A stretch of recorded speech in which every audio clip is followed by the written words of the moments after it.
जी जी आपसे पूछूंगा सबसे पहले, एआईएमएम पर जब जब विधानसभा के या लोकसभा के किसी प्रकार के चुनाव आते हैं, आरोप लगते हैं कि भाजपा की बी पार्टी है। क्या फिर से अब की बार मुस्लिम वोट बैंक को बांटने के लिए पार्टी मैदान में है? देखिए, इस नगर निकाय चुनाव में यहाँ पर जो सीधा सीधा मुकाबला है समाजवादी पार्टी का और भारतीय जनता पार्टी का मुकाबला है।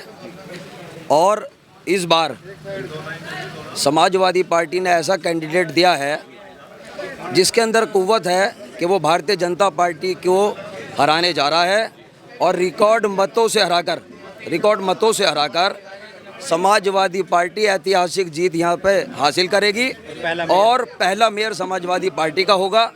ये बात बिल्कुल बेबुनियाद है कि मेरठ के अंदर असदुद्दीन ओवैसी की पार्टी को वोटें मिल रही हैं।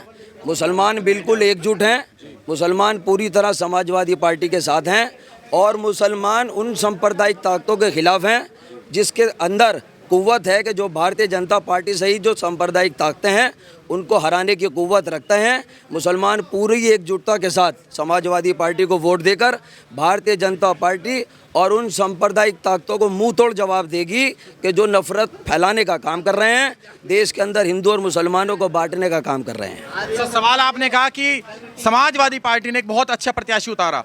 रफीक अंसारी जो यहाँ के पूर्व विधायक भी रहे हैं 2 बार के, उनका भी नाम कहीं ना कहीं मेयर के चुनाव के लिए आ रहा था, उनका नाम कट गया। क्या मुस्लिम समाज में नाराजगी नहीं है किस चीज को लेकर? एक मिनट, देखिए ऐसा है, ये पार्टी का हाईकमान का डिसीजन है। पार्टी के हाईकमान के डिसीजन के खिलाफ जो जाएगा वो उसका अपना गलत फैसला होगा। ये टिकट जो तय होते हैं हाईकमान से तय होते हैं और पार्टी का हाईकमान का जो फैसला है वो हर एक कार्यकर्ता, उसमें चाहे विधायक हों, चाहे एमपी हों, चाहे कार्यकर्ता हों, वो सबको मानना चाहिए।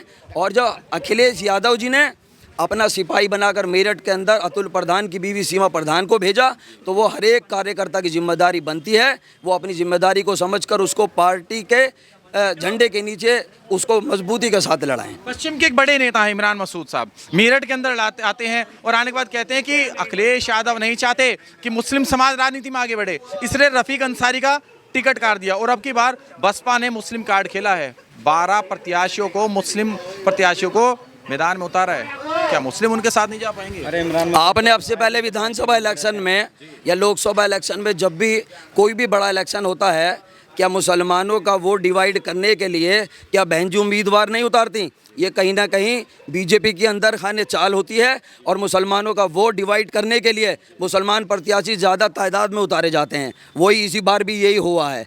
इमरान मसूद बार बार क्यों पार्टियां बदलते हैं? खाली उन्हें खाली सीट से मोहब्बत है, क्या कौम से मोहब्बत नहीं है? अगर उनको लड़ाई लड़नी है इस किसी भी एक पार्टी में मजबूती के साथ रुक कर जमकर कौम और मिल्लत की लड़ाई उस पार्टी में लड़कर दिखाएं। क्यों? उन्हें सिर्फ पद ही चाहिए।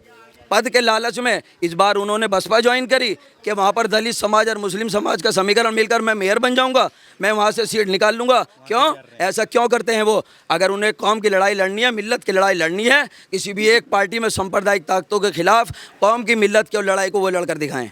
वो तो लगातार भाजपा पर आरोप लगाते हैं कि हमारी लड़ाई भाजपा से है, लेकिन उसके बाद बसपा में जाकर उनसे लड़ाई करना चाह रहे हैं। नहीं, क्यों उनकी लड़ाई क्यों भाजपा से? वो क्यों कहते हैं बार बार क्यों वो पार्टियां बदलते हैं? कभी कांग्रेस में, कभी समाजवादी पार्टी में। समाजवादी पार्टी से अगर कुछ नहीं मिला तो अब बहुजन समाजवादी पार्टी में आ गए। क्यों आ गए? उन्हें इस बात का लालच था कि अगर मैं सहारनपुर से मेयर का प्रत्याशी अपना लड़ाऊंगा कि दलित समाज का, मुस्लिम समाज का वोट मुझे मिलेगा और मैं मेयर यहाँ का मैं बन जाऊंगा। अगर उनको लालच इस बात का ना होता तो वो समाजवादी पार्टी में अगर उनको टिकट नहीं मिला था तो वो कौम की लड़ाई लड़ने के लिए समाजवादी पार्टी के साथ जमे हुए नजर आते। आप कैसे देखते हैं? बसपा का प्रत्याशी हसमत अली जी हैं, क्या मुस्लिम और दलित का समीकरण चलेगा? क्या अगला और पिछड़े का समीकरण चलेगा या फिर अब की बार समाजवाद का समीकरण चलेगा? नहीं, अब की बार बिल्कुल बेशक जो है समाजवाद का समीकरण चलेगा। ये मानना है, ये मानेंगे हम भी कि उसे बहुत नुकसान देगी ओवैसी की पार्टी, असदुद्दीन ओवैसी साहब की पार्टी जो है वो नुकसान देगी, लेकिन पहले नंबर पर जो है वो अतुल प्रधान की बीवी सीमा प्रधान ही रहेंगी और उनका मुकाबला सीधा सीधा बीजेपी से है।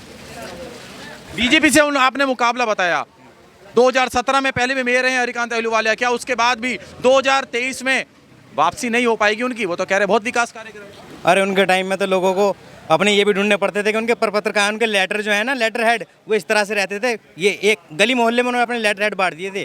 पिछली बार जो चुनाव हुए थे, बहुजन समाज पार्टी की मेयर बनी थी सुनीता वर्मा, उन्होंने विकास कार्य कितने करा और अब की बार किसे देख रहे हैं आप? भाई साहब हम देख रहे हैं अखिलेश यादव को। हमें आंख बंद करके अखिलेश यादव को बड़ी वोट में अखिलेश यादव को जिताना है। समझ रहे हो नहीं, उनको सफल बनाना है हर हाल में। उसके सामने क्या कोई भी हो, मोदी हो योगी हो, वो हमारे लिए कुछ भी नहीं है। अखिलेश यादव को यहाँ से सफल बनाना अपने एरिया से। बड़ी वोट सब अखिलेश। लेकिन बड़ी फिर मुस्लिम और दलित समीकरण ले आई है बहुजन समाज पार्टी। ये तो देखो ये तो एक राजनीति है, यो एक राजनीति है, इससे आगे कुछ नहीं है। ये तो समाज को बांटने वाली बात होगी। लेकिन हमारे यहाँ से अखिलेश यादव जिंदाबाद थे, जिंदाबाद हैं, जिंदाबाद रहेंगे। जिंदाबाद थे, जिंदाबाद है, जिंदाबाद है। सर आपसे पूछना चाहूंगा, भाजपा कह रही है सबका साथ सबका विकास। जी हम साइकिल को वोट देंगे, छोटी बड़ी वोट साइकिल पे। भाजपा कहाँ गई? वो कह रही है सबका, अपनी- निकाली नहीं। भाजपा कहाँ गई? वो कह रही है सबका। भाजपा तो बेकार है, भाजपा कौन टक्करवादी आदमी के? क्या भाजपा कौन टक्करवादी विषमवादी आती क्या मन को? भाजपा का करेगी मामले को। कह रहे सबका साथ सबका विकास। हम तो साइकिल वोट डालेंगे, कहीं भी डलवा लो हम अरे तो। गुंडे खत्म कर दिए उन्होंने प्रदेश। गुंडा कहाँ खत्म कर दिया? गुंडे तो ये पैदा करने वाली सरकार है। वो बीजेपी में सारा काम इनके हो रहे हैं। कौन से हो रहे बतलाओ, सारे काम बतलाओ। उन्होंने कौन से गुंडे खत्म करे हैं? कौन से गुंडे? अरे गुंडा कर किस समाज के आदमी खत्म करे हैं?